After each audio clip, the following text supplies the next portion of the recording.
I've been walking in the forest for weeks until I saw something in the trees. For weeks now, I've been taking long walks in the forest near my house. There's something calming about being alone among the trees, with nothing but the sound of leaves crunching beneath my boots. It's my escape from everything: work, life, people. But today, something happened that will stop me from ever going back.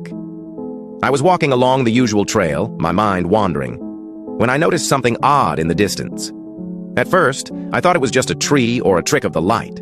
But as I got closer, I could make out a figure, standing still, barely visible in the shadows, hidden between the thick trunks of the trees. I froze. It was human-shaped, but there was something off about it. The way it stood there, unmoving, made the hairs on the back of my neck stand up. I tried to convince myself it was just someone else out for a walk, but I knew that couldn't be true.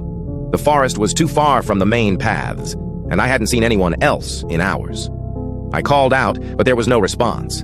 The figure didn't even flinch. It just stood there, facing me, as if it was waiting. I took a few slow steps closer, my heart pounding. That's when I saw its eyes, or rather, the lack of them. Its face was smooth, featureless, like a mannequin's, with only two deep black holes where the eyes should have been.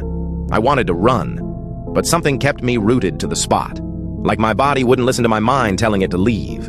After what felt like an eternity, the figure slowly raised its arm, pointing straight at me.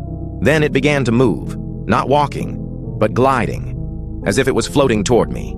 I finally snapped out of my trance and turned to run. I didn't look back, but I could hear it, those footsteps or whatever it was following me, close but never catching up. When I reached the edge of the forest, I didn't stop.